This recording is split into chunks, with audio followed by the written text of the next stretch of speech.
노무현 전 대통령 13주기 추도식이 오늘 경남 김해 봉화마을에서 열렸고요. 또 윤석열 대통령의 첫 정상 외교 무대였던 한미 정상회담 일정은 어제로 모두 마무리됐습니다. 지방선거를 9일 앞둔 여야 정치권, 민심에 미칠 영향에 촉각을 곤두세우고 있습니다. 노동일 경희대 교수, 이강윤 한국사회여론연구소장 두 분과 함께 정치권의 이슈 짚어보겠습니다. 어서 오십시오. 네, 안녕하세요. 안녕하세요.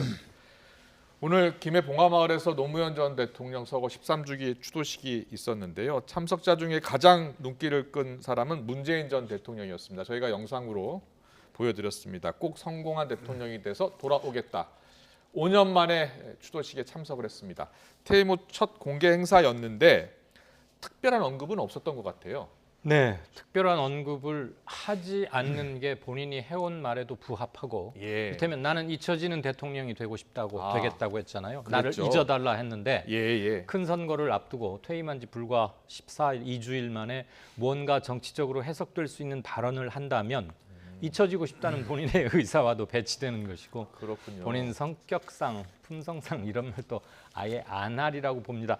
그 성공한 대통령에 대해서 성공한 대통령직을 수행하고 다시 뵙겠다고 했는데 저는 절반의 성공 같습니다. 예. 퇴임 당시의 지지율은 상당히 높았지만 정권 재창출에는 어쨌거나 실패한 당 진영의 대통령이니까 반절쯤은 성공한 게 아닌가 그렇게 생각합니다. 보셨군요. 네. 알겠습니다. 방명록에는 이렇게 썼습니다. 깨어있는 시민들이 당신의 뒤를 따르고 있습니다. 오늘 추도식 어떻게 보셨어요? 그래서 저도 인상적인 부분이 바로 이제 그 메시지를 내지 않고 특별하게 문재인 대통령이 그리고 뭔가 지금 이른바 새몰이처럼 느껴지는 그런 엄청 떠들썩한 행사 하지 않았고 좀 조용한 그런 추모 행사로 이 행사를 마무리한 게 저도 그 점이 제일 눈에 띄더라고요. 그렇군요. 민주당이나 지금 이런 얘기를 들어보면 결국 오늘 이 추모 행사를 굉장히 기대했던 것 같거든요. 굉장히 기대하고 지금 본인들도 자인하듯이 어떤 조금 열세에 몰려 있는 선거판을 뭔가 지지세를 결집하면서 확 뭐 큰 폭발력을 하는 계기로 만들려고 했던 것 같은데 그런 점을 의식해서 그런 건가요? 좀 뭐 어쨌든 좀 조용한 그 분위기 행사, 많은 사람들이 모여가지고 뭐 이렇게 새몰이 하듯 하는 그런 행사를 자제했다는 게 저는 오히려 좀 그 눈에 띄는 그런 부분이라고 할 수 있습니다. 그렇게 보시고 이 소장님, 이강윤 소장님, 근데 김민석 그 총괄 본부장, 공동 총괄 본부장, 23일이 지나면 이 지방선거 판세가 조금 변화할 수도 있다 이렇게 예측했거든요. 어떻게 전망하세요? 김민석 의원이 왜 그런 말을 했고 기대하고 있는지도 충분히 짐작은 하겠는데요. 그리고 항상 이 즈음이 되면 5.18부터 노무현 전 대통령 추모식에 이르는 요 즈음이면 추모 분위기와 특별한 정서에 젖어들었던 건 확실합니다. 그리고 지금도 분명히 있을 거고요. 그렇지만 조금 수세에 몰려 있는 그리고 잘 안 풀려가고 있는 민주당 입장에서 선거를 염두에 둔 이른바 기대하는 어떤 흐름 또는 역전으로까지 갈 수 있는 그거는 조금 힘에 부치는 게 아닌가 싶기도 하고요. 그건 뭐 노무현이나 이재명의 티켓 파워 또는 그 사람들의 정신, 그 사람들이 추구했던 가치 그리고 그들을 지지했던 열망이 휘산되거나 없어져 버렸다라기보다는 올해의 정치 환경이나 특히 얼마 남지 않은 지방선거를 염두에 두었을 때의 주요 요소들을 보면은 김민석 위원장이든가요 선대본부장이 기대하고 있는 것만큼은 조금 좀 그런 생각이 듭니다. 여야 모두 지도부가 총 이 추도식에 집계를 했습니다. 노무현 정부 시절에 마지막 국무총리를 지낸 한덕수 총리, 윤석열 대통령 대신 참석을 했고요. 주목할 만한 장면이나 메시지가 좀 보였습니까? 어떻게 보셨어요? 아까 말씀드린 저는 오히려 이번 그 추도식 분위기가 그야말로 뭔가 선거를 앞둔 막 으쌰으쌰하는 새몰이 이걸 계기로 해서 뭔가 반대 계기를 찾겠다 이런 식의 그런 것들이 전혀 보이지 않은 게 오히려 좀 저는 인상적이었던 게 그런 생각을 합니다. 윤석열 대통령은 출근길 취재진 질문에 한국 정치에 참 안타깝고 비극적인 일이다라고 전했고요. 그러니까 과거처럼 이게 노무현 대통령과 어떤 그 대척점에 있는 사람이라면 저게 아마 그 분위기가 그랬을 겁니다. 분위기가 뭔가 우리가 이 지지층을 결집해서 뭔가를 해보자 할 텐데 후보 시절부터 후보 되기 이전부터 윤석열 대통령은 노무현 대통령을 굉장히 좋아했다. 그랬다고 예, 했죠. 그렇게 좀 아게 얘기했지 않습니까? 그러면 몰래 녹음한 것. 추도식에 갈 수도 있었던 것 아닐까요? 글쎄요, 저도 그렇게 생각했는데 가시지 않을까 그렇게 생각했었는데 네네. 한덕수 총리를 한덕수 총리 참석한 것도 사실은 국가 지도자로서 참석한 거니까. 근데 그분은 이제 여러 가지 심무 원료가 있었겠죠. 아무래도 본인 개인적인 입장에서 노무현 대통령을 좋아했던 그런 사람과 대통령으로서 또 추도식에 참석한다는 건 전혀 다른 또 차원의 얘기고 문재인 전 대통령이 참석할 게 명백한 그런 상황에서 같이 가서 이렇게 전현직 대통령이 함께 이런 추모식장에 서 있다는 것은 지나치게 행사를 오히려 정치화하는 것 아니겠는가 그런 고려도 있었던 것 같습니다. 이 소장님은 윤석열 대통령이 왜 참석하지 않았다고 보세요? 저도 방금 노 교수님 말씀에 대체적으로 동의합니다. 네. 얼마 전에 있었던 5.18 광주 추도식에 대거 당정 내각 다 데리고 그랬죠. 이렇게 갔지 않습니까? 독려하다시피 해서. 그리고 그것이 꽤 인상적이었던 거 맞고요. 네. 문재인 전 대통령과의 조우 그 자체가 썩 달가울 리가 두 사람에는 없긴 하겠지만 의례적으로 보면 할 수는 있었겠죠. 그렇지만 너무나 뭘 보이는 식으로 보여질 것을 우려한 것도 조금 있긴 할 것 같습니다. 네. 시기적으로 너무 밀착돼 있기 때문에. 그렇군요. 알겠습니다. 한미 정상회담 이야기 좀 더 나누겠습니다. 윤석열 대통령이 이제 조 바이든 미 대통령과 만나서 2박 3일 정상 외교 데뷔전을 치렀습니다. 이제 두 분은 한미 정상회담 2박 3일 일정을 어떻게 보셨어요? 총평 짧게. 물론 정치적으로 한국의 정권 교체된 직후에 온 정치적 의미도 있겠습니다만 미국이 여러 가지로 급한 그리고 대중 패권 다툼 과정에서 미국에 꼭 필요한 것들 경제적으로 현찰도 꽤 많이 챙긴 것 같고요. 안보 경제의 중요성을 확실히 각인시켰다. 그다음에 중국에 맞서는 해양 세력 미국 태평양 세력들을 다시 한번 2인 3각으로 묶으려는 듯한 그런 거 확실히 보여줬던 것 같습니다. 가장 인상적인 장면은 무엇이었어요, 교수님은? 이번 정상회담의 주인공 두 정상이 아니고 한국 기업들이었다. 그렇게 보시는군요. 아니 삼성 가서 그 평택 캠퍼스 가서 그 했지 않습니까? 첫 방문 일정이었죠. 이게 텍사스에서 보고 싶은 장면이라고. 지금 미국에서 얘기하는 것은 바이든 대통령이 굉장히 지금 지지율이 떨어지고 있다는 거거든요. 중간 선거가 지금 비상이 걸렸는데 그걸 이제 만회할 방법이 뭐냐? 국내 일자리다. 그게 첫 번째 한 얘기가 바로 그거 아닙니까? 바로 이런 캠퍼스를 반도체 같은 엄청난 캠퍼스를 해서 몇천 개 일자리를 만드는 장면이 지금 텍사스에서 벌어지길 원한다. 그거고. 우리 기업들이 그렇게 미국에 엄청난 투자를 할 수 있는 그 투자를 독려하기 위한 그런 목적 아니면 일본을 제치고 먼저 와서 삼성을 만나고 또 현대 정의선 회장하고 또 이렇게 그 친밀한 모습을 연출하면서 제발 투자 좀 더 해달라 이렇게 하는 모습을 왜 했겠습니까? 그러니까 우리가 정말 그런 기업들이 주인공이었다 하는 생각을 다시 한번 해보게 됩니다. 우리가 모든 정치적인 이벤트를 선거와 꼭 연결시키는 것에 대해서 여러 가지 부정적인 시각을 가진 분도 많긴 합니다만 선거가 워낙 얼마 남지 않았기 때문에 특히 이제 한미 정상회담에서 동맹이 강조됐잖아요. 한미 동맹. 근데 이게 안보에 민감한 보수층 결집을 불러올 수 있다 이런 분석 나오잖아요. 실제로 그렇게 보세요? 그런 심리적 효과는 충분하다고 보고요. 정권 바뀌어서 막 출범한 윤석열 정부에게는 어쨌거나 미국은 우리에게 매우 중요한 나라인 건 분명하니까 안정을 도모하는 데는 도움이 됐다고 생각합니다. 그러나 이것 때문에 국민의힘 지지율이 큰 폭으로 뛴다거나 민주당 후보들이 더 많은 표를 잃는다거나 그렇게 직결되는 효과는 저는 거의 없지 않을까. 적어도 이번 한미 회담만 두고 본다면. 그 한미 정상회담 후에 공동기자회견에서 여성 비율 이렇게 낮냐 미국 언론이 질문한 것에 대한 윤 대통령의 답변을 두고서 여야 공방이 계속 이어지고 있거든요. 윤 대통령의 답변에 대해서는 어떻게 보셨어요? 그건 미국 기자가 우리 대통령한테 질문 안 하기로 했다는데 약속을 깨고 그런 거 아니에요. 그러나 저는 저런 질문 충분히 할 수 있다고 생각합니다. 오히려 기자들은 저렇게 싫어하는 질문을 해야 마땅한 거고요. 당연히 당연한 거고. 근데 저 부분은 저도 좀 아쉬운 부분이에요. 아쉬운 부분인데 이제 아마 그 윤 대통령 질문의 취지는 그런 거죠. 지금 장관으로 임명할 만한 그런 스펙을 말하는 고위급 여성 강요가 없다. 앞으로 기회를 보장하겠다 이렇게 표현했거든요. 그러니까 이제 그런 장관으로 임명할 만한 위치에 있는 사람들이 좀 적다. 이런 얘기를 했는데 그러면 그럴수록 청와대나 이런 쪽에는 내각에 배치하기 어렵다면 청와대나 이런 데서 국정을 좀 살필 수 있는 그리고 앞으로 좀 올라갈 수 있는 그런 인사를 좀 했어야 되는 거 아닌가. 네. 그리고 여성들을 좀 널리 좀 찾아봤으면 예. 좀 충분히 할 수 있지 않았겠는가 하는 그런 좀 아쉬움은 분명히 있습니다. 저런 그 질문을 뭐 기분 나쁘다든가 뭐 이렇게 하지 말고 저런 점을 생각하지 못했는데 새롭게 착안하려고 하는데 착안했다. 그래서 앞으로는 좀 여성들을 좀 배려하겠다. 이런 쪽으로 가면 저는 오히려 좋은 기회가 되지 않을까 싶어요. 박지원 위원장이 여가부 폐지하면서 어떻게 여성의 기회 보장하냐 이렇게 꼬집었던데. 예. 예.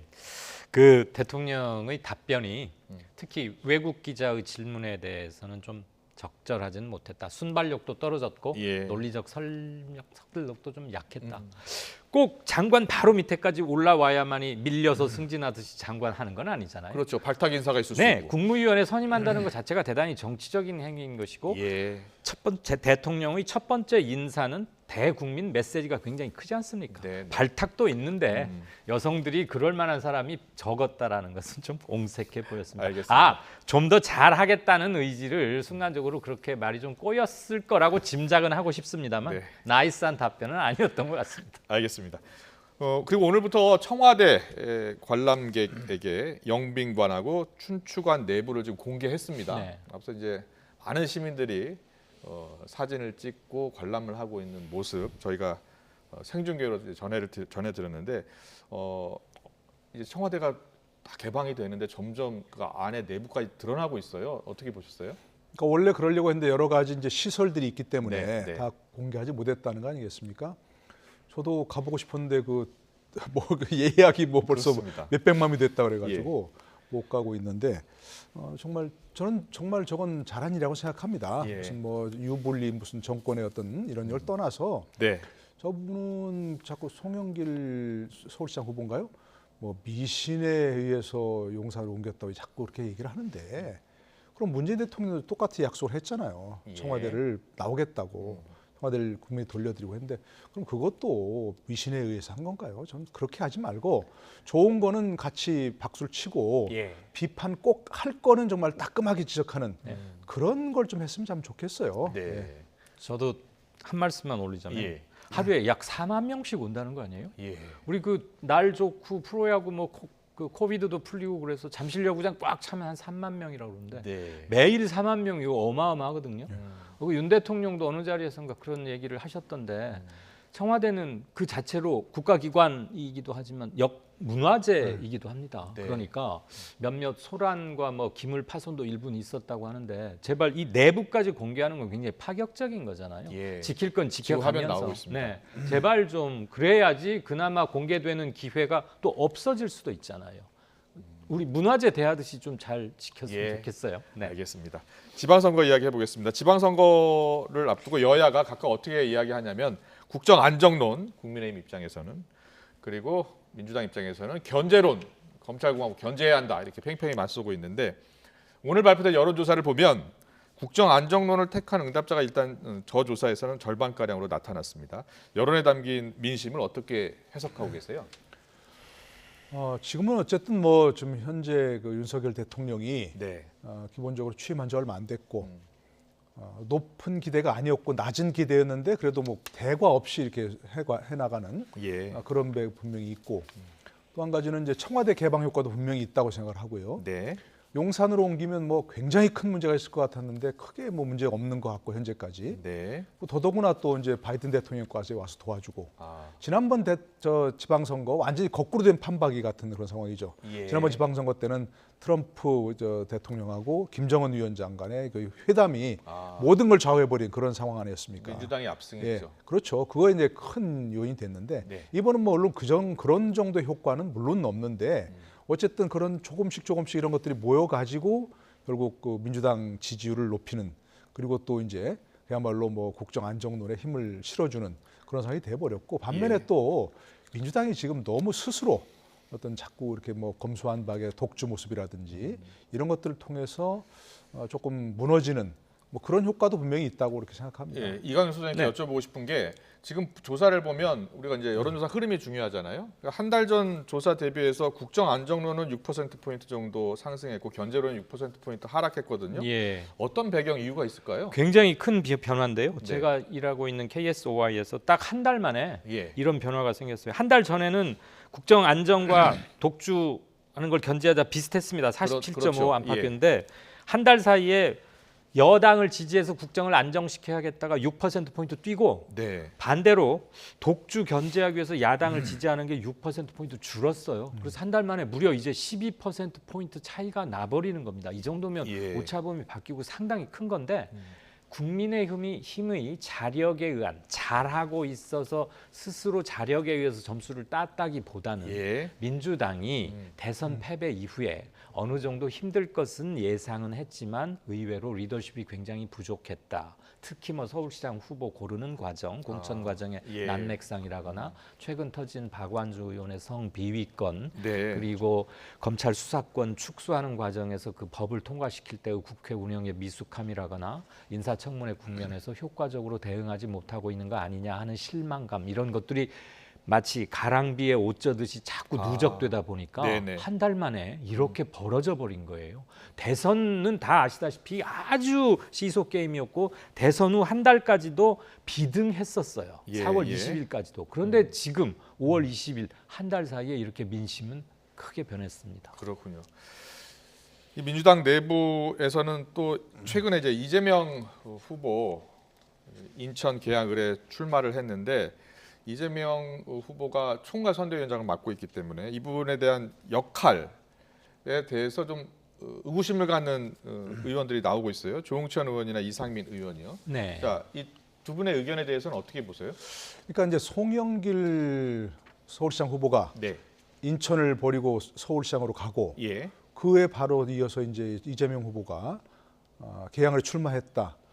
저는 원래 시나리오가 있었다고 보는데 그 자체가 아무리 어떤 얘기를 해도 국민들이 보기엔 납득이 안 되는 거죠. 어떻게 처음에는 뭐 이런저런 얘기를 하는데 그걸 뭐 납득하려고 하는 사람, 보고 싶은 걸 보는 사람은 그걸 뭐 그럴 수 있다고 받아들이는데 그야말로 그래서 뭐 의구심을 가질 수밖에 없는 부분이 분명히 있는 겁니다. 그러면서 그래서 국민을 설득하지 못한 거죠. 국민을 설득하지 못한 것이고, 그러니까 뭐 그 전체가 뭐 이재명 후보가 뭐 총괄 선대위원장을 하는 게 좋으냐 나쁘냐를 떠나서 만약에 이재명 후보가 계양을에 본인이 출마하지 않고 그야말로 다른 후보들 지지하러만 다녔다. 저는 그렇게 오히려 하는 게 좋았다고 생각하는데 그랬다면 얘기가 달라졌을 겁니다. 내가 무슨 뭐 그러니까 자꾸 그 모든 게 시나리오에서 결국 방탄복을 입으려는 게 아니냐 이런 식으로 좀 나올 수밖에 없는 그런 상황이었고 만약에 그걸 하지 않고 본인이 출마하지 않고 이제 여러 군데 지역을 다니면서 도움을 주러 다녔다면 당시 대선 때 정말 아슬아슬하게 떨어진 사람 아닙니까? 그런 동정론도 불거졌을 것이고 그것이 후보들에게 도움이 되어지는 그런 방향이 될 텐데 지금 워낙 출마 자체가 부정적인 그런 지역으로 처음부터 관점이 되어버리니까 정말 조응천 말대로 민망한 그런 상황이 되어버린 거죠. 근데 어제 그제 나왔던 여론조사로 논란이 되는 여론조사가 몇 개 나왔는데 인천 계양을에 출마한 이재명 후보와 국민의힘 윤영선 후보가 접전을 벌인다는 여론조사 결과인데 일단 인천 계양을에 출마한 여야 후보 각각 이렇게 분석을 했습니다. 자, 분석을 듣고 이야기 좀 더 자세히 나누겠습니다. 조사 결과는 존중해야죠. 최근에 이제 민주당 지지율이 급락하면서 우리 후보들 전체적으로 어려움을 겪고 있는데 뭐 저라고 예외는 아닌 것 같습니다. 마지막 순간까지 제가 무한 책임을 진다는 차원에서 최선을 다하려고 합니다. 수백 명씩 떼져다니면서 저희가 보기에는 여러 가지 쇼를 하고 있는데 아직도 이재명 후보가 대통령 후보로 착각하고 있는 것 같고요. 지역 민심을 잊지 못하는 것 같습니다. 네, 최근 여론조사와 관련해서 한 시민단체가 여론조사가 좀 불공정한 조사인 것 같다라고 이제 공직선거 위반 혐의로 고발까지 한 사항이어서 제가 논란이 되고 있다는 표현을 쓴 것이고요. 이와 관련해서 여러 가지 해석이 나오는데 인지도만 놓고 보면 이재명 후보가 훨씬 유리한데 국민의힘 후보 같은 경우는 25년 동안 정치를 했고 지역구에서 오래 살았던 네, 분이시죠. 그래서 여러 가지 요인이 작용한 것 같아요. 어떤 요인이 작용한 것으로 보십니까? 저는 방금 윤형선 국민의힘 계양을 후보의 이 말이 네. 굉장히 시청자분들께도 인상 깊었을 것이고 민주당에도 뼈아프게 들릴 거라고 보는데 예. 아직도 이재명 후보가 대통령 후보라고 착각하고 있는 것 같고요. 지역 민심을 읽지 못하는 것 같습니다. 예. 윤영선 후보 입장에서 충분히 할 수 있는 말이고요. 예. 저는 저게 그 지역의 밑바닥 정서를 상당 부분 대변하고 있다고도 보여집니다. 그렇군요. 물론 티켓 예. 파워나 인지도 모든 것에서 이재명 후보가 월등히 앞서는 것은 우리가 객관적으로 인정할 수 있지만 선거라는 게 꼭 그 사람의 무슨 지명도나 이것만 가지고 되는 게 아닌 것이 예. 한 달 사이에 국민의힘과 민주당의 지지율 격차가 크게 변해왔다는 걸 우리 조금 전에 한번 숫자로 확인했지만 이것도 네. 그 연장선에 있다고 보이는데요. 예, 예.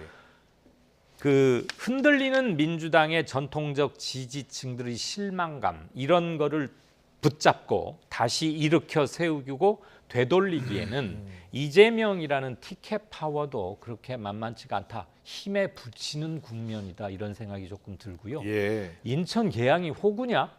이런 말이 처음에 나왔었는데 네네. 그 짧게 응축된 그 말이 의외로 네. 힘을 좀 발휘하고 있는 것 같기도 하다. 그래서 이재명 후보가 힘든 선거전이 되지만 설령 아슬아슬하게 이긴다고 해도 직전 대선 후보였던 이재명에게는 성에 찬 선거 결과는 아닐 거 아니에요. 그렇군요. 예. 본인의 체면도 상당히 숙여질 거고 예. 많은 걸 생각하게 하고 저는 저희가 갑자기 관심 지역으로 확 부상한 선거가 됐어요. 그렇군요. 여론조사 흐름은 그동안 어땠습니까? 그동안은 불과 열흘 전까지만 해도 리얼미터 MBN 조사에 의하면 네. 이재명 후보가 약 10%포인트가량 앞섰습니다. 그랬군요. 이미 이전 시간에도 한번 이 자리 예, 예. 보도를 해드린 기억이 나는데 불과 열흘 만에 최근 지난 금요일, 토요일, 일요일 사흘 사이에 쏟아져 나온 것들에서 오차 범위 내 이내로 딱 들어있고 그렇군요. 그것도 예. 0.3 내지 0.5%포인트로 오히려 국민의힘 윤 후보가 조금이라도 머리 한 알 차이도 안 됩니다만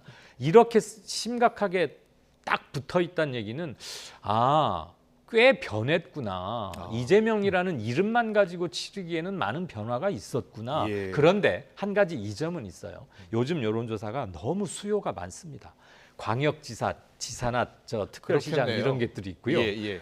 7군데 국회의원 선거가 있고 시의원, 기초의원들이 있고 또 자치단체장이 있어요. 그래서 시민들이 볼 때는 귀찮아 죽겠는 거예요. 너무 많이 전화가 오니까 저희도 항의 전화가 오는데 그래서 그렇군요. 응답률이 예. 평소 지난 대선보다 많이 떨어져 있고 지극히 고관심층들만이 응답을 한 경향이 좀 더 강해졌고 또 하나는 예. 이른바 지금 야당 민주당을 평소에 지지해오던 분들이 네.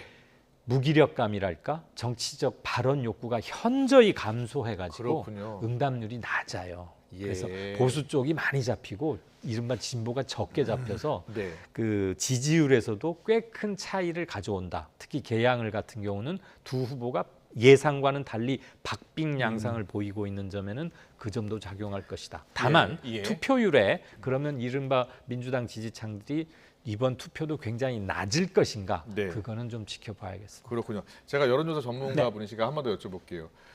그러니까는 이제 민주당 지지층도 있고 국민의힘 지지층도 있고 예. 여론조사를 이제 전화로 물어볼 때요. 예. 앞서 이제 이재명 후보를 지지했던 분들이 허탈감이 있었을 것이다. 네, 응답을 잘 안 할 것이다. 안 했을 것이다라고 해주셨는데 응답 안 했을 경우에는 계속 전화를 합니까? 네, 2번 내지 3번쯤은 합니다. 왜냐하면 전화를 덜컥 받아서 처음에 답변해 주시는 분들은 저희로서야 고맙죠. 네. 그분들은 발언 욕구가 굉장히 크신 분들이에요. 그런데 우리가 여론조사를 하는 이유는 정치에 관심이 좀 적거나 거의 없으신 분들의 속내도 자세히 듣고자 함이잖아요. 그분들이라고 투표를 안 하시는 건 아닐 터이니까. 네. 그래서 그걸 콜백이라고 저희 전문 그 용어로는 콜백이라고 하는데 그걸 3번쯤은 합니다. 알겠습니다. 원구성 또 정호영 복지부 장관 후보자 거취 관련해서 여쭤보겠습니다. 한도수 국무총리가 이제 임명이 됐고요. 지난 주말에 인준도 됐죠. 윤석열 대통령이 오늘 출근길에 기자들이 이제 정호영 복지부 후보 장관 후보자 거취에 대해서 물었는데 시간이 조금 더 필요한 것 같다라고 했습니다. 이 말이 무슨 뜻이라고 보세요? 정호영 후보자는 사실 초반에 청문회가 끝났잖아요. 네. 근데 지금까지 임명을 하지 않고 있다는 건 뭐겠습니까? 자진 사퇴를 바란다는 그런 뜻일 텐데 네. 여당에서 계속 나오고 있고 아마도 이제 그 정호영 후보자 입장에서는 윤석열 대통령의 명확한 메시지를 원하는 거 아닐까요? 네. 그런데 윤석열 대통령 입장에서는 어떻게 그만둬 주시라고 얘기하겠습니까? 얼마나 미안하겠습니까? 잘 계신 분을 저기다 이렇게 내세워 가지고 그 본인 입장에서는 얼마나 지금 그야말로 참 수모를 겪은 그런 과정을 거쳤습니까? 그러니까 저는 이제 정호영 후보자가 이런 상황에서 좀 정무적 판단했으면 좋겠다고 이제 다들 여길 텐데 본인 입장에서는 윤석열 대통령의 명확한 메시지를 원하겠죠. 정호영 그 장관 후보자는 자진 사퇴할 일은 없다라고 계속 이야기해 왔잖아요. 양쪽 다 실기해버린 것 같아요. 지명 처리를 할 거였으면 서로 체면 손상되지 않고 윤석열 당선인 시절에라도 본인의 인사를 통한 리더십 같은 거 분명히 보여주고 국민들 정서나 뭐 언론기관에서 굉장히 많이들 이구동성으로 지적했잖아요. 그거 수용하는 것도 소통입니다. 그렇게 하거나 정호영 당사자도 최소 인사청문회 직후에 자 적어도 제가 불법이나 탈법을 한 것은 아닌 것으로 저는 충분히 소명을 한 것 같습니다. 많은 논란을 일으켰는데 새 정부에 부담을 주기 뭐하니 저는 물러나고자 합니다. 서로가 그 타이밍을 놓쳐버렸기 때문에 이제는 윤석열 대통령이 그만 지명을 철회하자니 모양도 사납고 정호영 본인도 자진 사퇴하자니 너무 늦어버렸고 개도 구록도 다 잃어버리는 비유가 조금 세긴 합니다. 그런 거 아닌가 하는 좀 딱해서 그런 말씀 드렸습니다. 알겠습니다. 여야가 지난주까지만 하더라도 국무총리 인준을 놓고 격돌을 했는데요. 이제는 여야가 후반기 법사위원장 자리를 놓고 다시 공방을 주고받고 있습니다. 어떤 이야기들을 했는지 듣고 오겠습니다. 7월 여야는 후반기 국회에서 국민의힘이 법사위원장을 맡기로 합의하였던 것입니다. 이것은 국민적 요구에 부응하는 합의였습니다. 국회의장과 법사위원장을 서로 다른 정당이 맡아야만 견제와 협치가 가능합니다. 민주당이 국회의장과 법사위원장을 독식하겠다는 것은 결국 협치를 거부하겠다는 의사표시입니다. 국민의힘이 그동안 이 정부 여당에 대한 특히 이제 정부를 입법부가 견제하는 차원에서 법사위는 야당이 맡아야 한다는 논리를 펴오지 않았습니까? 그런 점에서 국민의힘과 같은 논리라면 민주당이 맞겠죠. 그러나 최소한의 법사위를 이제는 월권하지 않는 그런 정상적 기능으로 가져가게끔 하는 것은 의원에 하는 게 맞다 이렇게 보고 있습니다. 네, 여야가 합의를 해서 이제 후반기에는 국민의힘에서 법사위원장을 갖기로 한 건데 민주당이 견제를 위해서 법사위원장 다시 민주당이 가져야겠다라고 주장하고 있는 겁니다. 민주당의 주장 어떻게 보세요? 그러니까 아까 우리가 잠깐 그 얘기해서 뭐 여야 지금 지지율 얘기를 할 때 결국 민주당에서 어떤 자꾸 스스로 살을 깎아먹은 뭐 그런 것 때문에도 이제 지지율이 이렇게 격차가 커졌다 얘기했지 않습니까? 저는 이 문제도 똑같다고 생각합니다. 약속을 했으면 지키는 게 좋죠. 물론 본인들이 얘기했지만 뭐 아까 야당이 맞는 게 좋다는 건 과거 국민의힘이 그렇게 주장을 했는데 안 받으랬잖아요. 여당이 했지 않습니까? 그렇다면 지난 7월에 더더욱 지금도 기억이 생생한 게 바로 국회의장을 가운데 놓고 양쪽 뭐 김기현, 윤호중 원내대표가 사진 찍었던 게 있지 않습니까? 그렇다면 조금 불리하거나 조금 자기들이 마땅치 않더라도 그때 약속했으니까 약속대로 하겠다. 이렇게 가는 게 오히려 국민들의 마음을 얻는 길 아닐까. 뭐 좀 낭만적인 생각인지 모르겠지만 정치 현실을 무시하는. 근데 김종민 의원이 한 얘기가 좀 참 인상적이더라고요. 친노 친문 얘기하는데 친노 친문도 아무개와 친하다는 거 말고 내세울 게 뭐 있냐. 근데 노무현 대통령 그랬지 않습니까? 분리해도 원칙을 지킨다. 이게 친노 정신이라고 저는 생각하는데 조금 지금 분리하니까 옛날 했던 약속 그때 내가 한 게 아니다 이렇게 해버리면 그건 정말 국민들이 보기에는 실망스럽죠. 그래서 이광수 소장님은 어떻게 보세요? 이른바 검수완박법 국회의장 박병석 중재안을 국힘이 처음에 받았다가 뒤엎어가지고 굉장히 민주당한테 혼나고 민주당이 비판 많이 했잖아요. 당신들 이렇게 계속 합의 깨면 앞으로 뭘 믿고 또 여야를 운영하느냐. 이거 작년 7월에 다음번에는 야당이 하시오 했는데 야당이 돼버렸어요. 그래서 자 입장이 이해는 가는데 그때는 야당 되지 뭐 대선에서 이길 생각이 많았겠지만 근데 이렇게 돼버렸으니 그래도 저는 작년에 했던 합의는 지키는 게 좋겠고 작년에 합의할 그리고 때 의석이 야당이 지금 맞는다는 게 아니었고 잠시만요. 국힘에 준다고 국민의힘에 했죠. 그랬었죠. 그리고 지금 의석도 민주당이 많으니까 네. 약속 지키는 게 좋겠어요. 알겠습니다. 오늘 말씀은 두 분 말씀 여기까지 듣기로 하고요. 오늘 나와주셔서 감사합니다. 고맙습니다.